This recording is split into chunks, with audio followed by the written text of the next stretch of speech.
is rising up all around. It's the anthem of the Lord's renown. It's rising up all around. It's the anthem of the Lord's renown. It's rising up all around. It's the anthem of the Lord's renown. And together we sing. Everyone sing.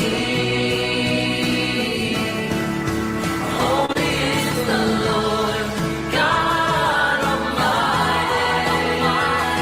The earth is filled with His glory. Holy is the Lord God Almighty. The earth is filled with His glory. The earth is filled with His glory. Holy is the Lord Almighty. Holy is the Lord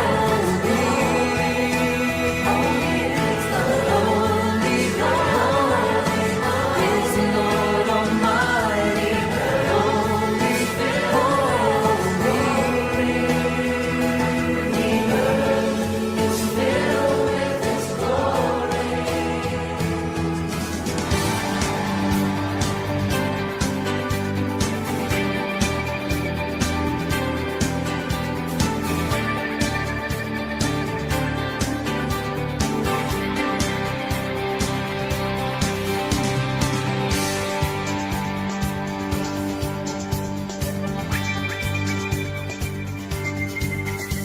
Give thanks to the Lord, our God and King. His love endures forever. For He is good, He is above all things. His love endures forever. Sing praise, sing praise. With a mighty hand and an outstretched arm, His love endures forever. For the life that's been reborn, His love endures forever. Sing praise, sing praise, sing praise, sing praise. Forever God is faithful. Forever God is strong.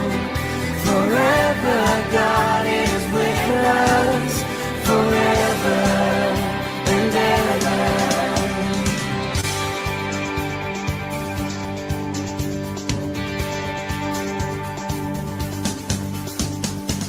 From the rising to the setting sun, His love endures forever.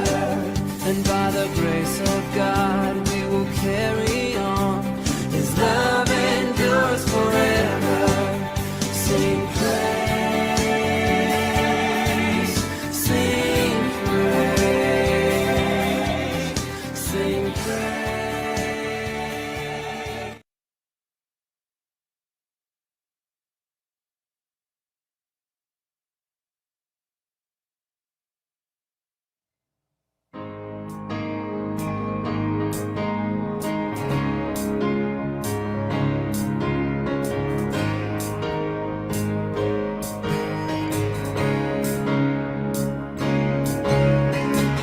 Breaks the power of sin and darkness, whose love is mighty and so much stronger.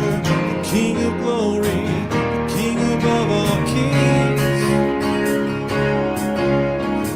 who shakes the whole earth with holy thunder, who leaves us breathless and all in wonder. The King of glory, the King above all kings. This is amazing grace. This is unfailing love, that you would take my place. You would bear my cross. You would lay down your life. Then I would be set free. Jesus, I sing for all that you've done for me.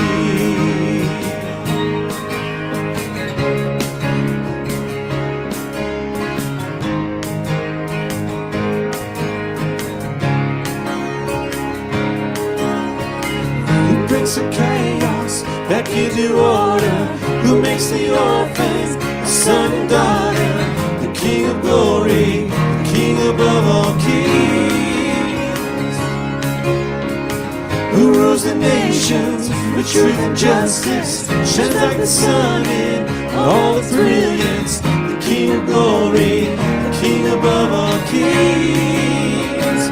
This is amazing grace. This is unfailing love, that you would take my place, that you would bear my cross, you would lay down your life, that I would be set free. Jesus, I sing for all that you've done for me. Worthy is the Lamb who was slain. Worthy is the Lamb who conquered the grave. Worthy is the Lamb who was slain. Worthy is the King who conquered the grave. Worthy is the Lamb who was slain. Worthy is the King who conquered the grave. Worthy is the Lamb who was slain. Worthy is the King. This is amazing grace. This is unfailing love, that you would take my place, that you would bear my cross, you would lay down your life, that I would be set free. Jesus, I sing for all that you've done for me.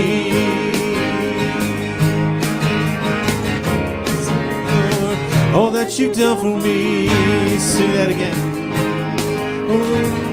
Sing for all that you've done for me. All right. Hey, welcome everybody.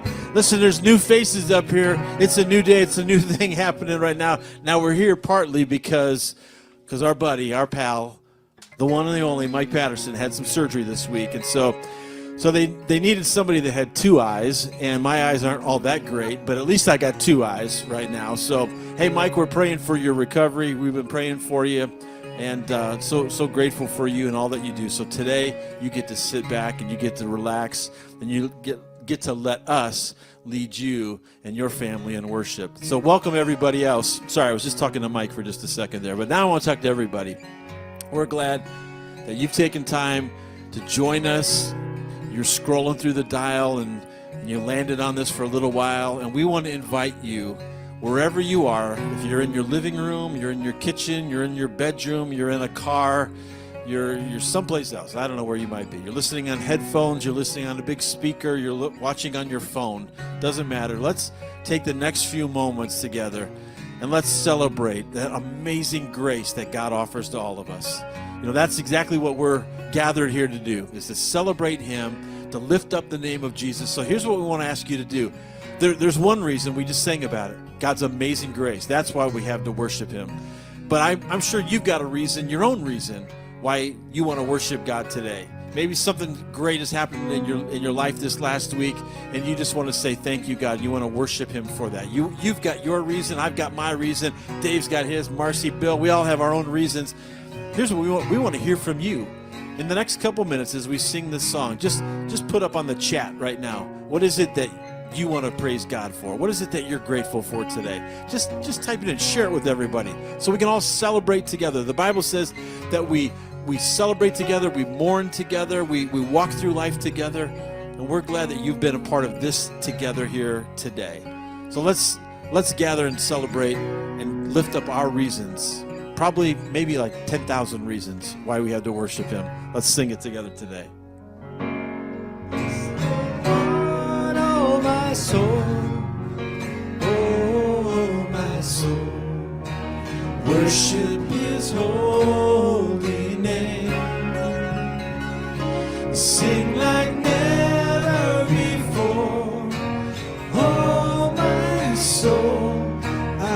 worship your holy name.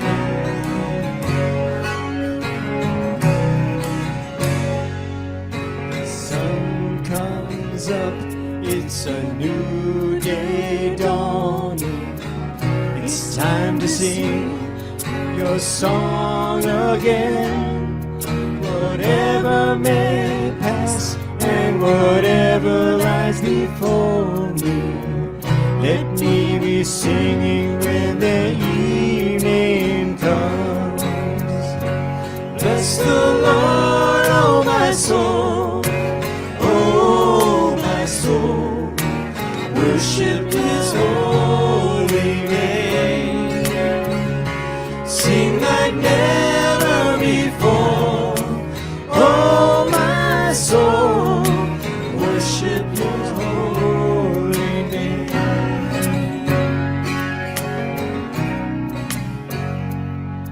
You're rich in love and you're slow to anger. Your name is great and your heart is kind. For all your goodness, I will keep on singing. 10,000 reasons for my heart to find. Bless the Lord, oh my soul, oh my soul, worship his holy name.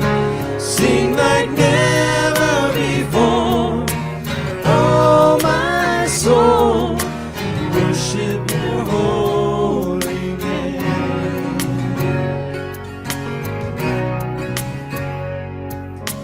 On that day when my strength is falling, the end draws near and my time has come.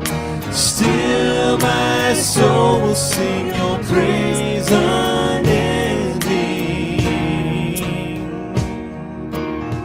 10,000 years and then forevermore. Let's sing it out. Bless the Lord, oh my soul, oh my soul, worship his holy name. Sing like never before, oh my soul, I worship your holy name. Sing it again.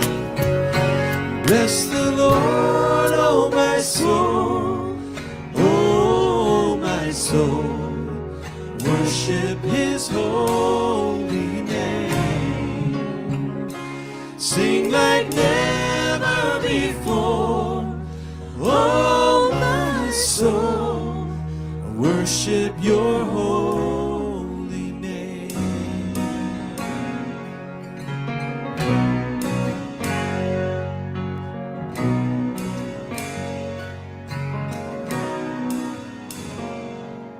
Father, we're gathered here wherever we are in different places all over.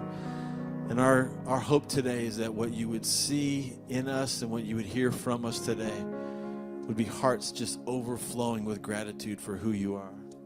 We just celebrate your greatness, your grace, your mercy, all the things that people have been putting up on the screen and just typing in to say, God, this is the reason that I have to worship you. This is the reason that I have to be grateful. This is the reason why I have to celebrate today. There's a lot of heartache. There's a lot of hurt. There's a lot of pain. But in the midst of all that, God, you always give us a reason to celebrate. So we worship you for the greatness that you are. We just sing together, great, great are you, Lord. Great is your name. You are worthy to be praised. And we want to be the ones to do it here today.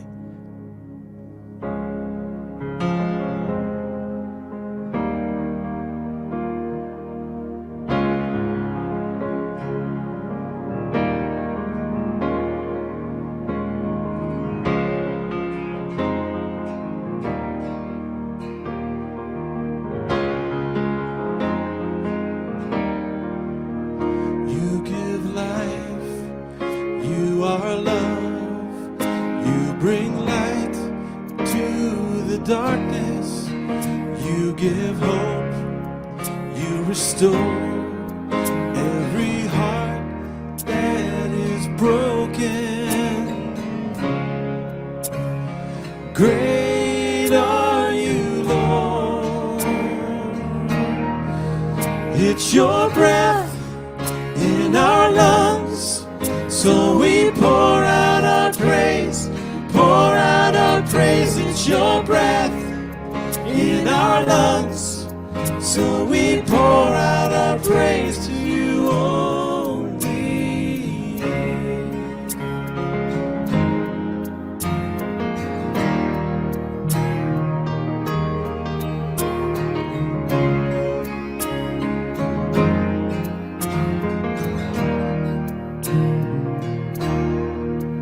You give life, you are love, you bring light to the darkness.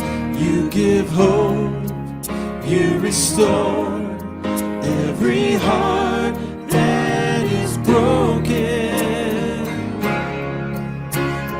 Great are you, Lord. It's your breath in our lungs, so we pour out our praise, pour out our praise. It's your breath in our lungs, so we pour out our praise to you only.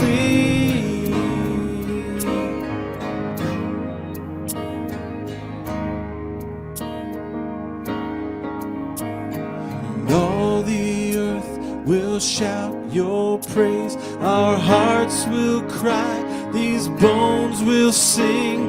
Great are you, Lord.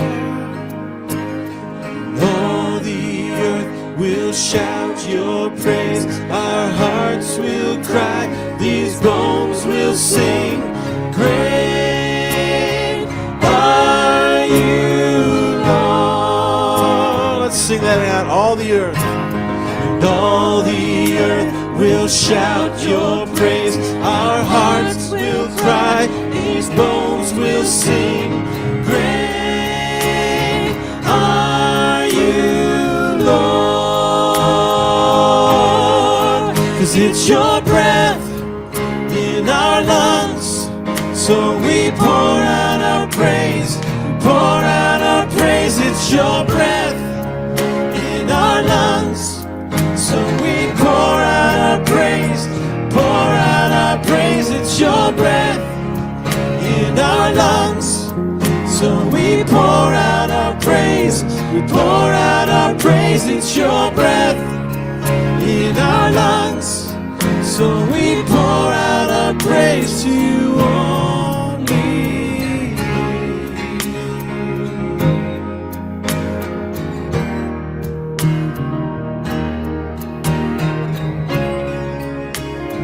Great are you, Lord. Just say, great are you, Lord. Great are you, Lord. Oh, for all that you've done, all the reasons we praise you, guys. Great are you, Lord. One more time, just sing it out. Great.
Any better?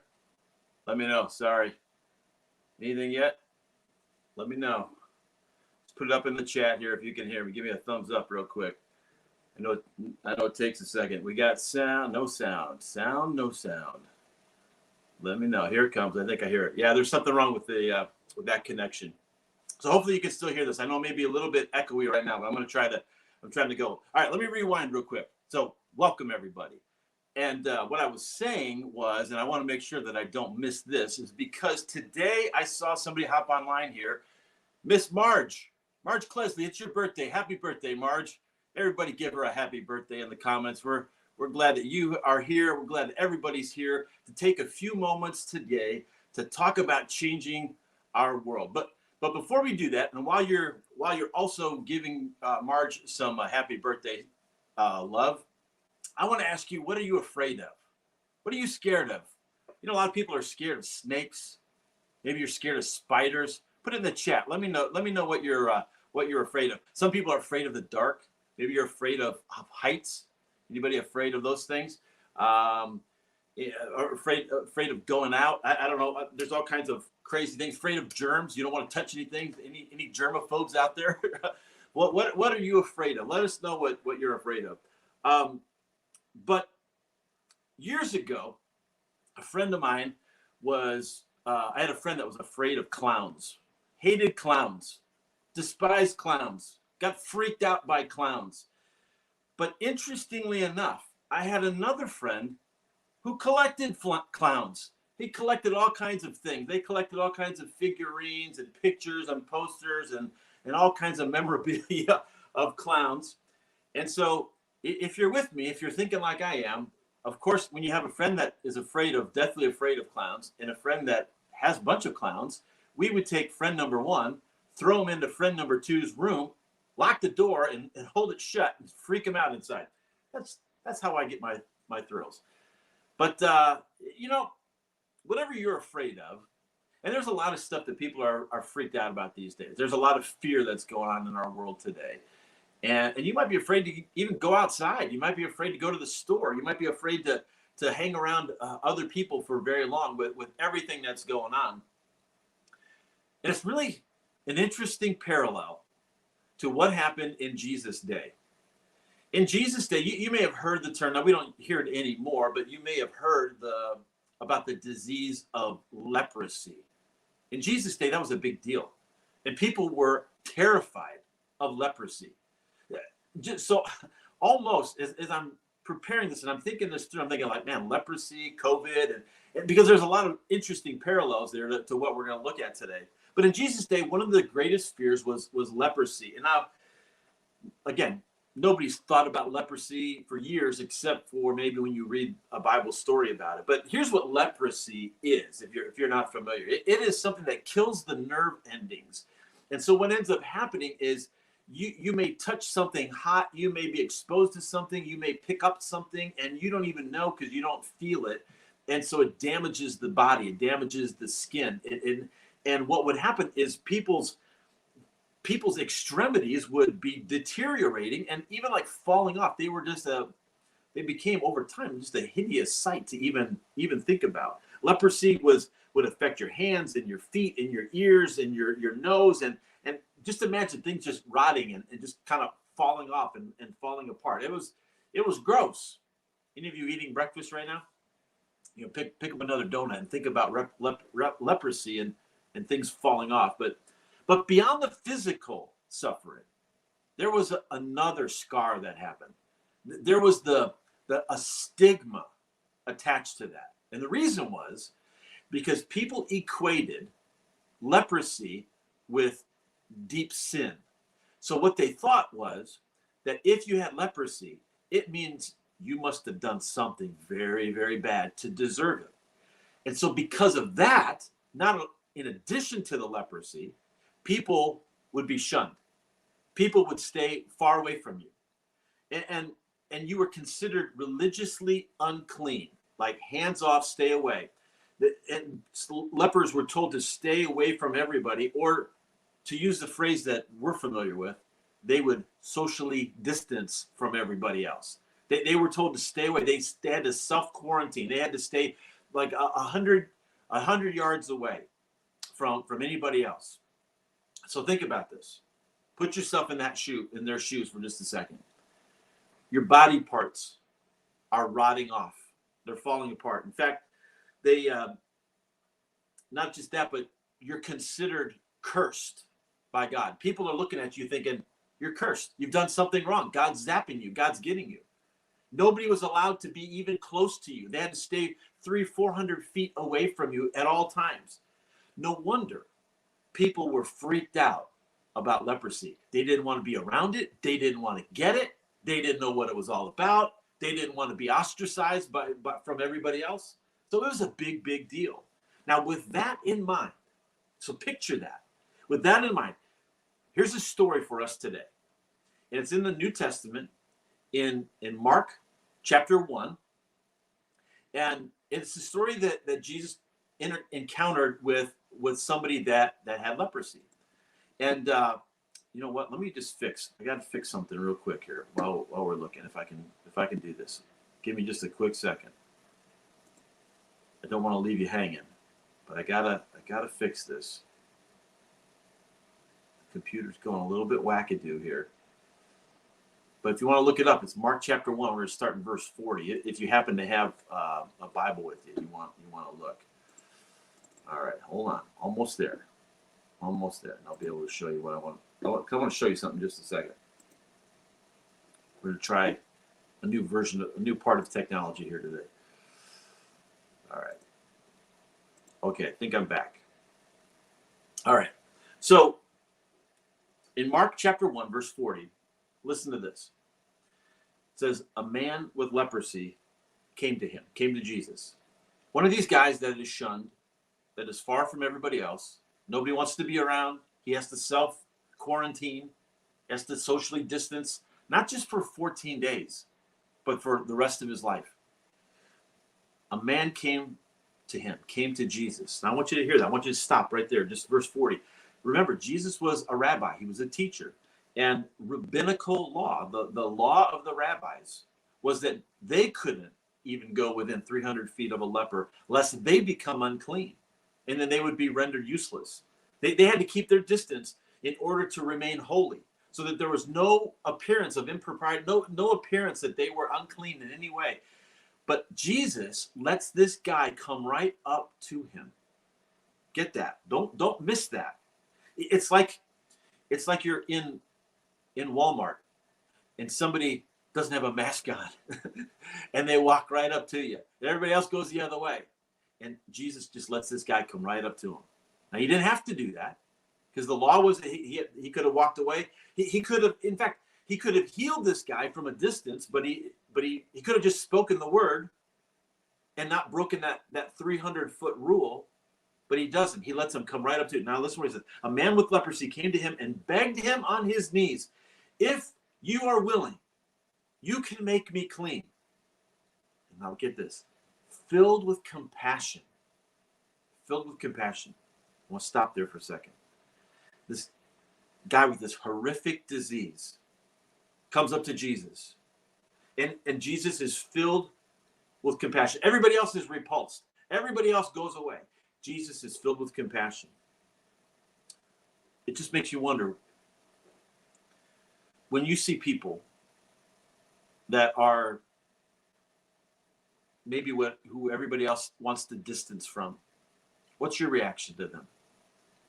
Do you just go with everybody else, or are you filled with compassion? And see, being filled with compassion isn't just a feeling. It's not just a warm fuzzy. True compassion leads to something. True compassion leads to action. It's not just feeling, oh, I feel sorry for them, but true compassion leads to action. And so here's the action that Jesus took. Jesus reached out his hand and he touched the man. I'm willing, be clean. And immediately the leprosy left the man and he was cured. True compassion leads to action. That's what I want you to hear. And in this case, Jesus' compassion leads to this unthinkable action. He doesn't just heal the guy from a distance. He doesn't just wave his hand. He gets up and he touches it. Now, the Bible doesn't tell us. I don't know if he just like put his finger on him. I don't know if he put his hand on his shoulder.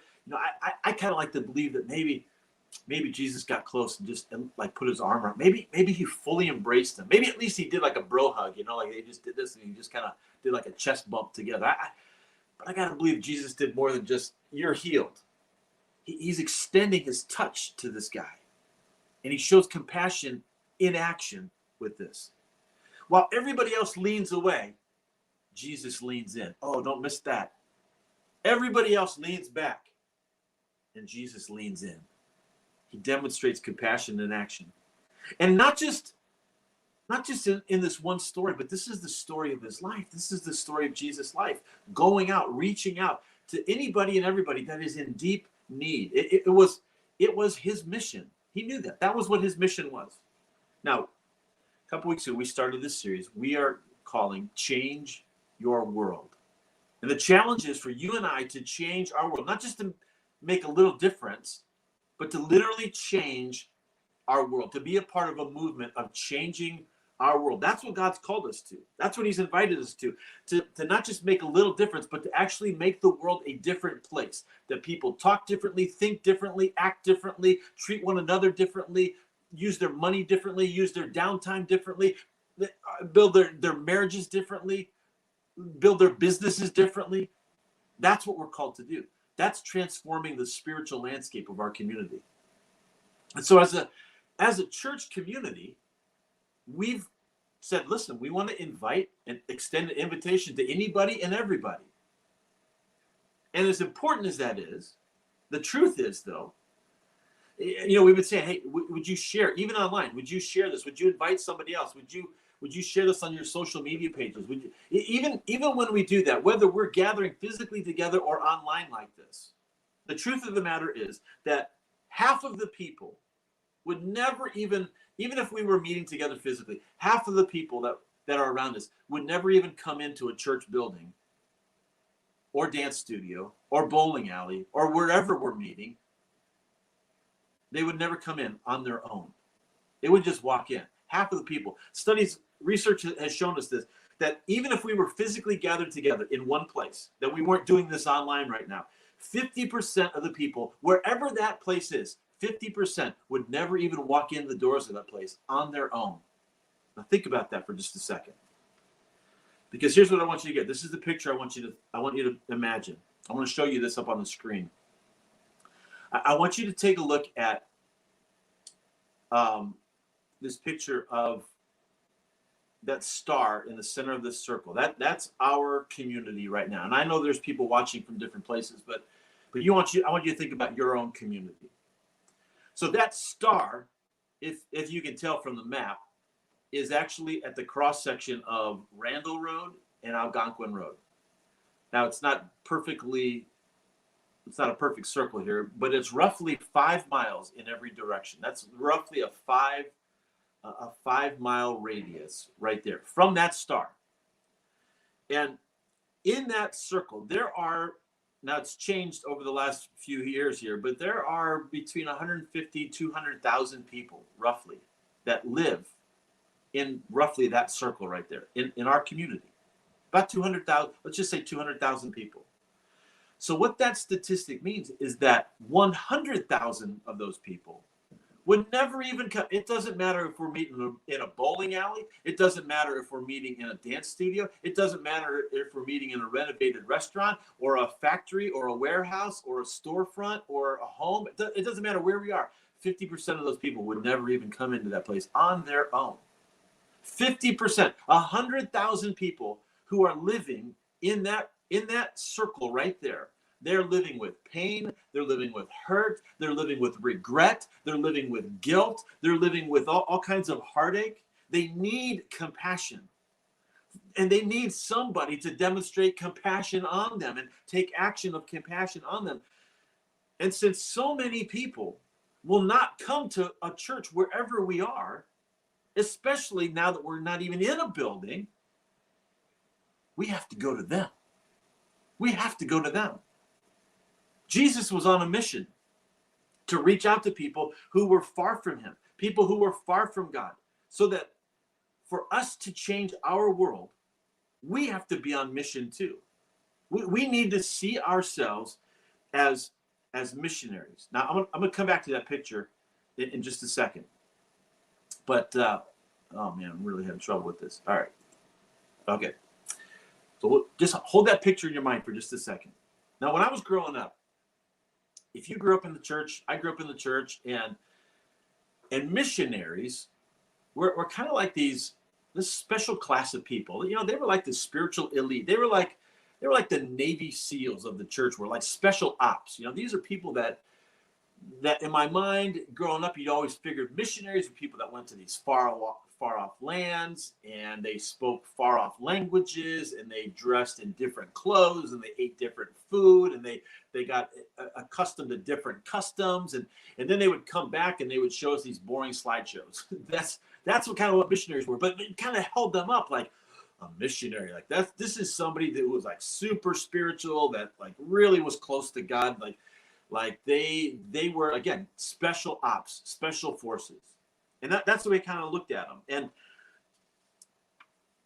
But I want you to think about what if that idea, what if that notion that I had in my mind, that many other people had, maybe you had too, what if that notion of what missionaries supposedly are is just flat out wrong?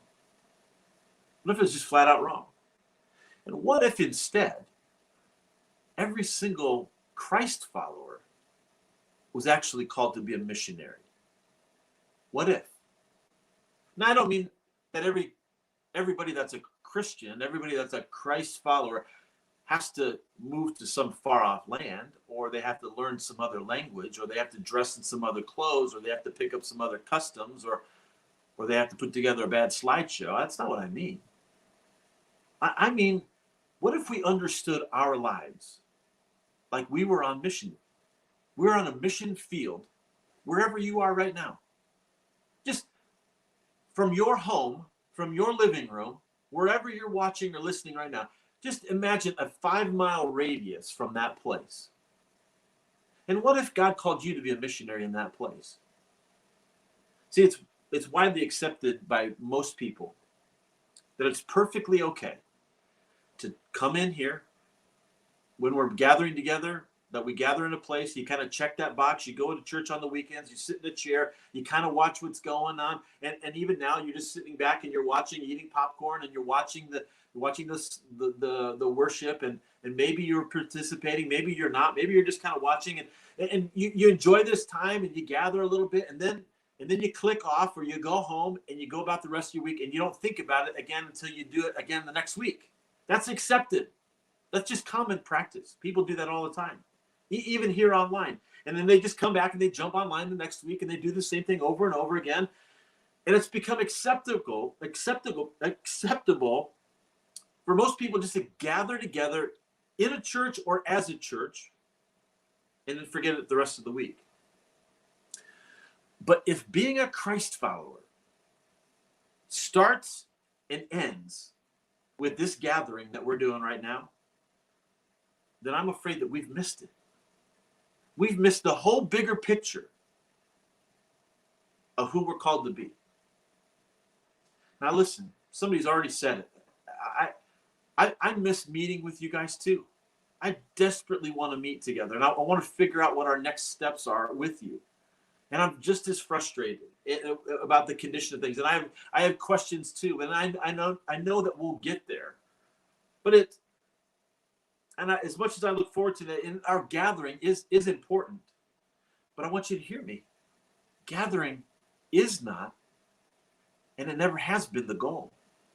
That's not the only goal. That's not what this is all about. Just a place and a time that we can gather together. That's never been just the goal. I want you to check this out. After Jesus left the earth physically, he was here on earth, he did his ministry, kind of got the ball rolling here.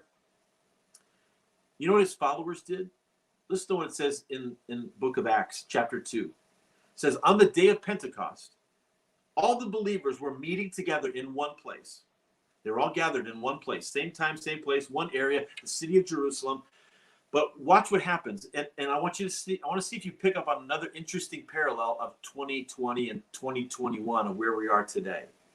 In Acts chapter 8, verse 1, it says, a great wave of persecution began, and it swept all over the church in Jerusalem. And all the believers, except for the apostles, were scattered throughout the region of Judea and Samaria.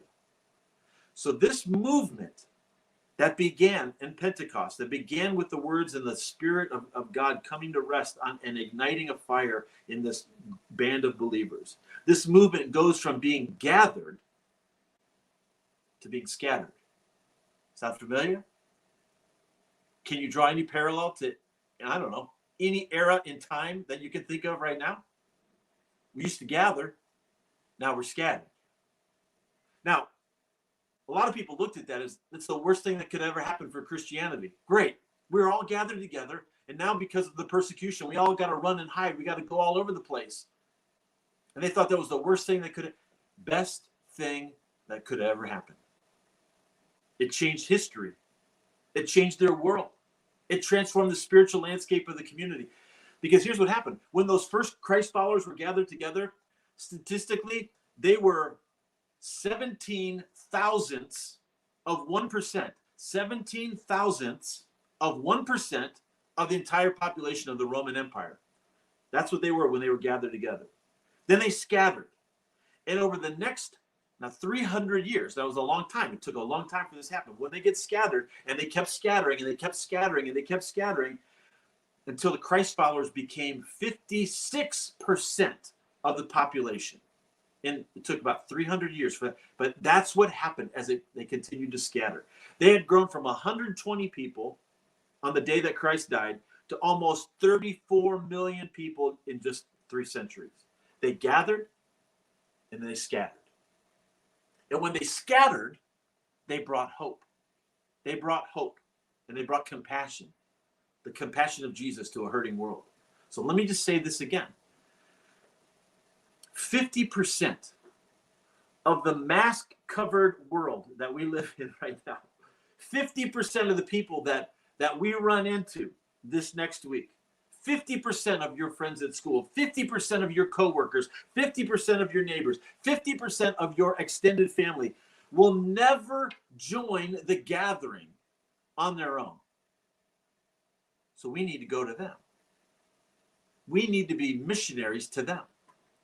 We need to become people who are sent into neighborhoods, sent into the workplace, sent into schools, wherever we go, sent with compassion, sent to reach out and to touch people in need.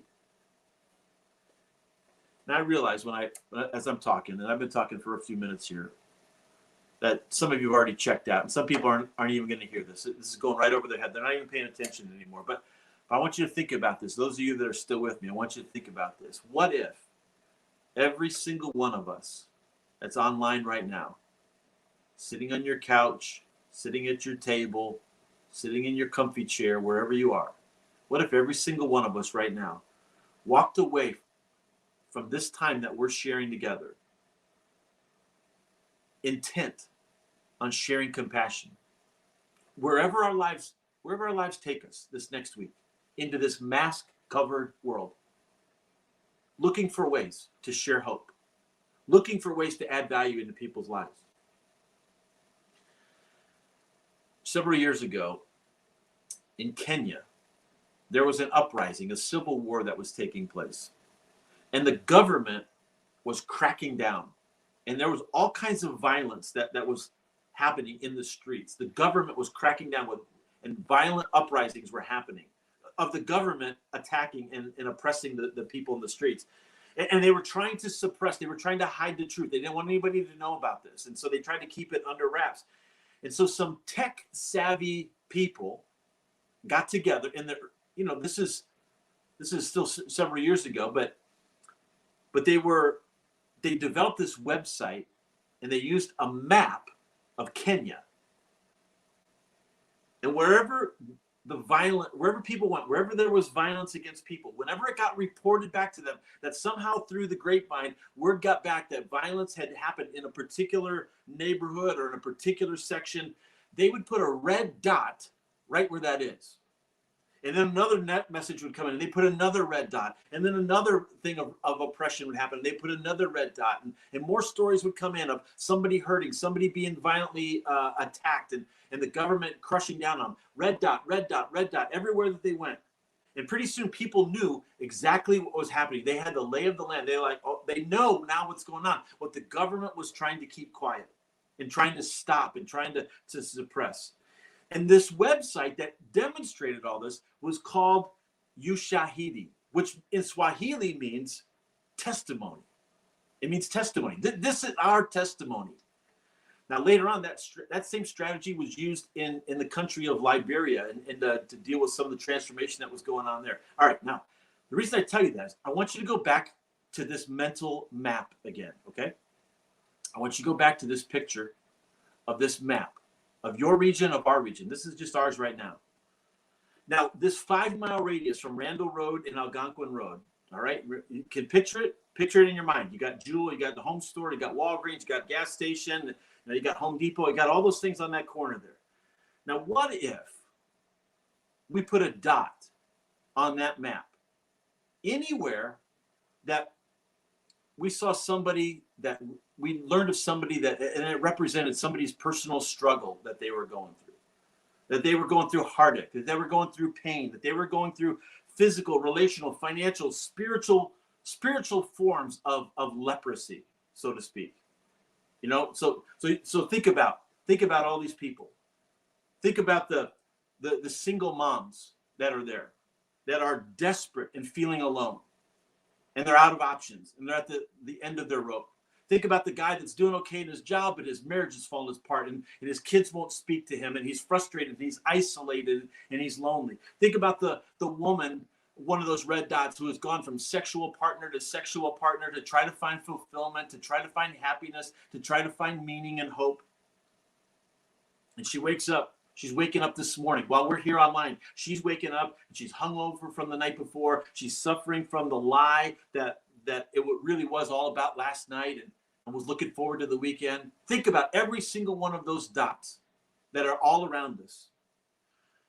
But imagine now that there was another dot that we could put on the map. What if this was a green dot? I don't know, say like a Lifeline green dot, where somebody who is listening here today says, you know what? I'm not going to be afraid to go out and to touch somebody that's hurting like that. Somebody that's afflicted with one of these red dots. And I want you to picture our own kind of Ushahidi, where every one of those red dots had somebody come alongside as a green dot and showed up next to them, because God's people don't just gather, they're brave enough and they're bold enough to scatter, and they're sent out on mission to do some personal and relational and emotional and economic healing. Can you see that? Can you visualize what that might look like in our world? You see the map dominated by red, but then you see the green come alongside. And slowly, as every red dot pops up, another green dot pops up right next to it. Followers of Jesus who are not just gathered online, who are not just saying it with their words, but they're on a mission to change our world. And they're reaching out to people who are afflicted in all sorts of things. And they're not trying to they're not afraid of trying to alleviate some of the suffering in this world.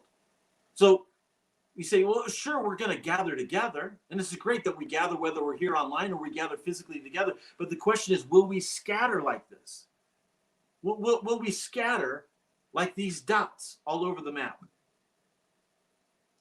If we are going to change our world, friends, we need every man, every woman, every student, every couple, every family becoming missionaries in their own neighborhoods and in their workplace. Let me say that again. I want you to hear this, okay?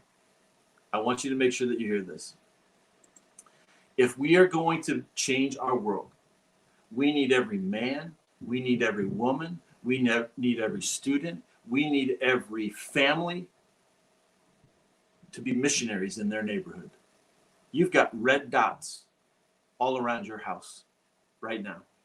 You've got red dots all around your office. You've got red dots all around your gym. You've got red dots all around your school.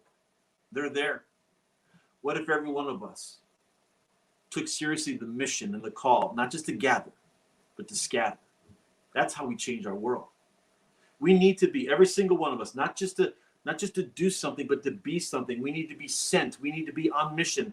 You know, a part of this greatest mission that anybody could ever be a part of, to share hope, the hope of the waymaker that we talked about last week. He is the waymaker. Show them that there is a way forward, that there is a pathway forward that maybe they can't see. We are to share hope that way. We're to add value to God's most valued possession, his most valued creation, you and I, people, other people, so that we can transform the spiritual landscape of God's world.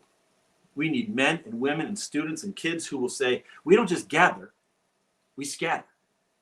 I'm sent on mission to my street, to my neighborhood, to my block, to my workplace, to my community, to my business, to my school, to my social media group, to my area of influence, whether that's business or it's school or it's government or media or arts or family, that I will not settle for gathering just for my own sake. That I won't. That's not enough for me. I will scatter for the sake of other people. I'm not afraid to try. I'm not afraid to reach out. I'm not afraid to put a hand on somebody. I'm not afraid to touch my world and change my world, just like Jesus touched and changed the world of that one leper. Listen to the words of Peter as I close.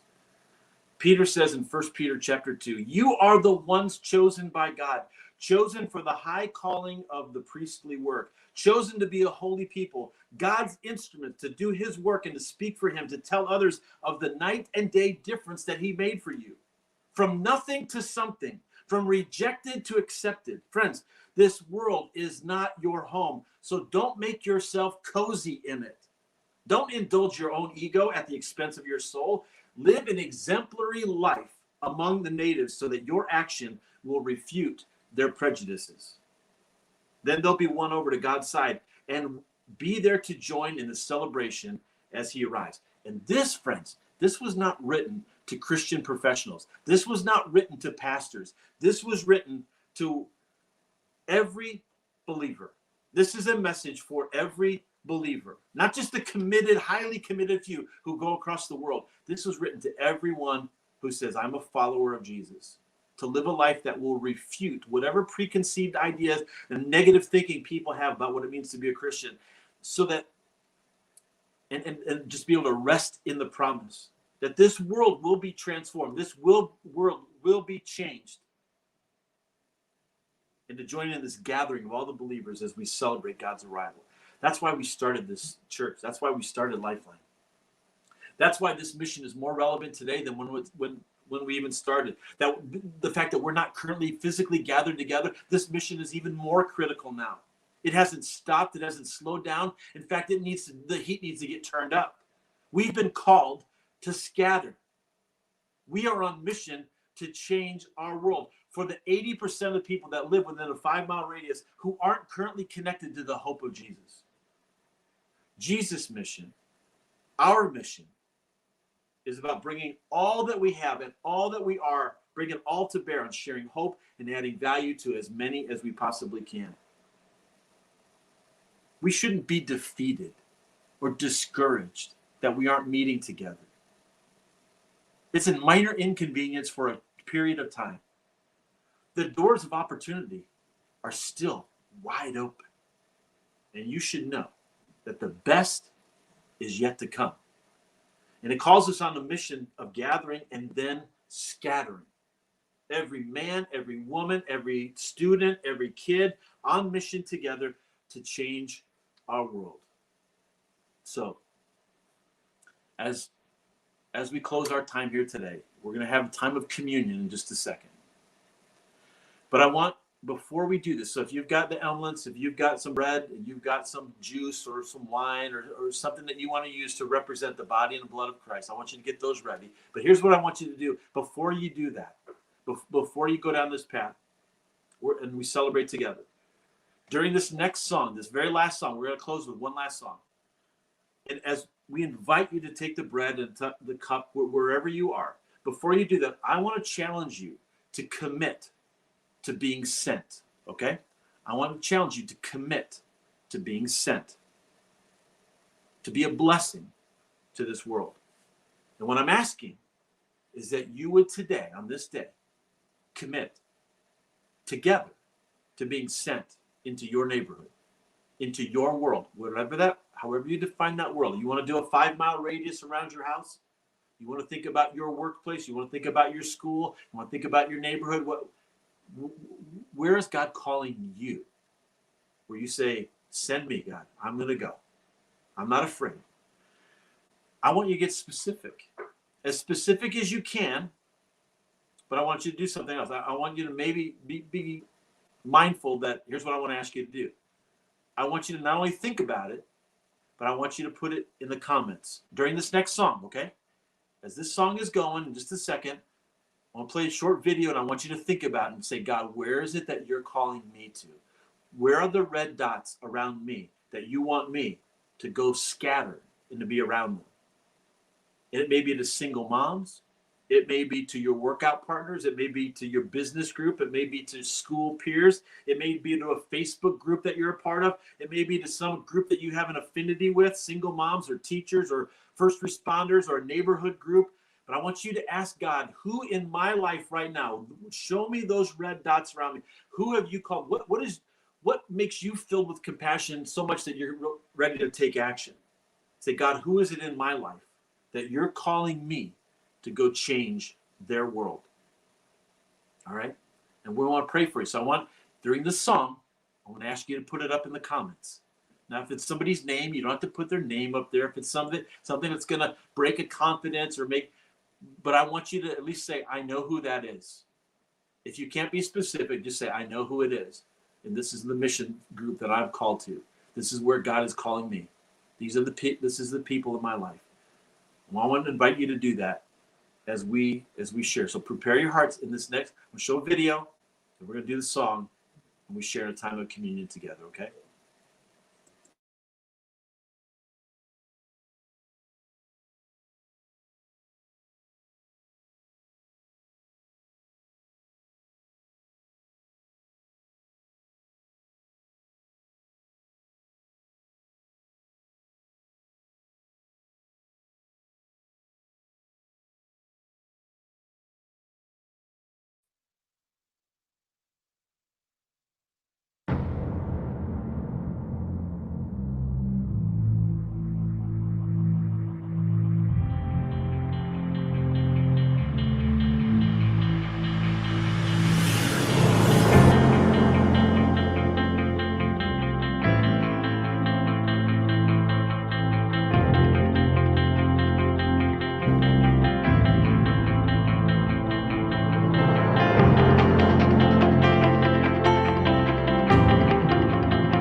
You're working in this place.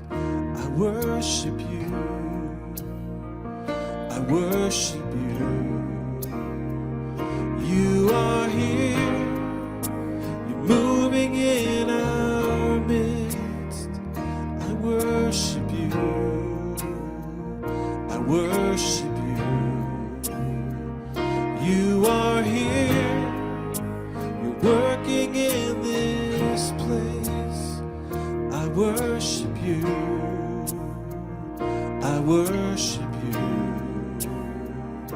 'Cause you are the way maker, miracle worker, promise keeper, light in the darkness, my God, that is who you are. Yes, you are the way maker, miracle worker, promise keeper, light in the darkness, my God, that is who you are. You are here. You're touching every heart. I worship you. I worship you. You are here. You're healing every heart. I worship you. I worship you. You are here. You're turning lives around. I worship you. I worship you. You are here. You're mending every heart. I worship you. I worship you. You are the way maker, miracle worker, promise keeper, light in the darkness, my God. That is who you are. 'Cause you are the way maker, miracle worker, promise keeper, light in the darkness, my God. That is who you are. You're the way maker, sing it out. You are the way maker, miracle worker, promise keeper, light in the darkness, my God. That is who you are. You are the way maker, miracle worker, promise keeper, light in the darkness, my God, that is who you are.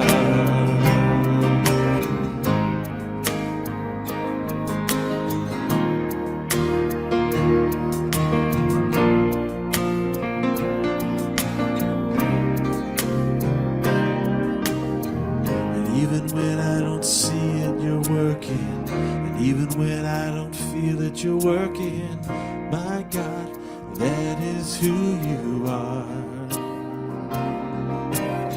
And even when I don't see it, you're working. And even when I don't feel it, you're working. You never stop working. You never stop working. And even when I don't see it, you're working. Even when I don't feel it, you're working.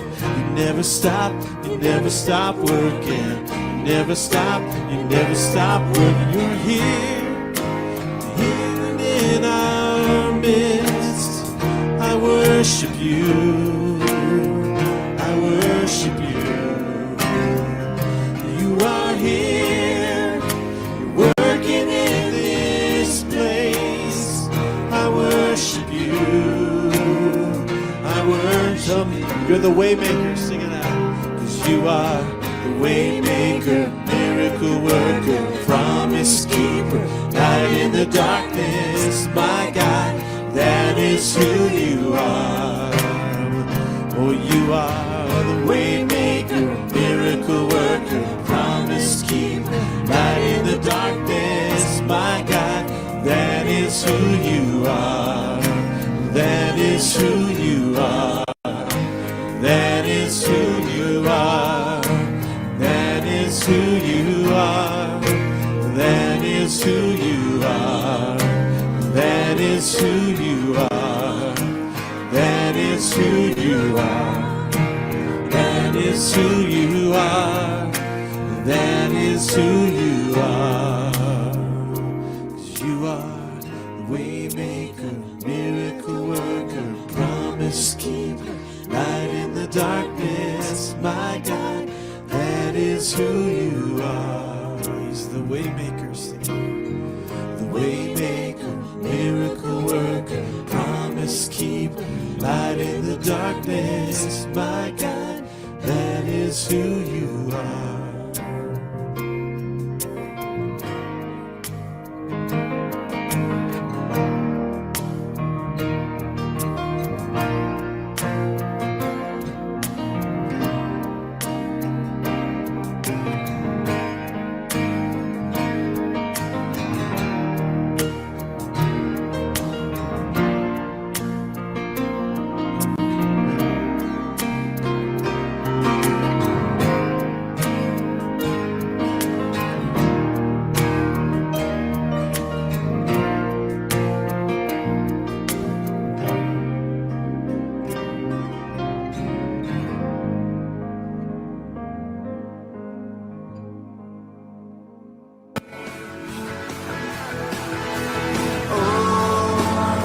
What a glorious day, what a glorious way that you have saved me.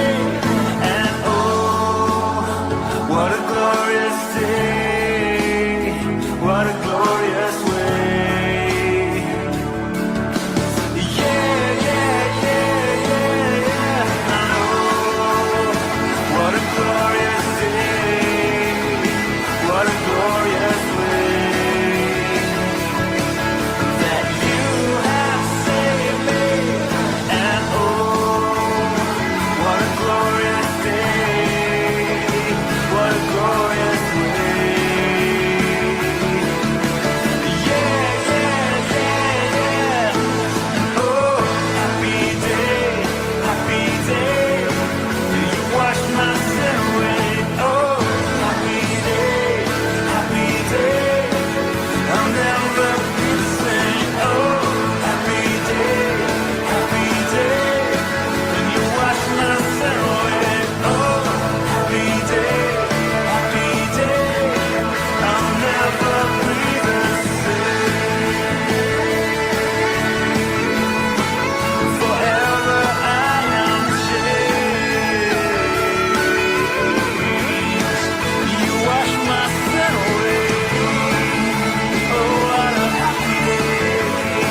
Oh, what a happy day. Oh, forever I am changed.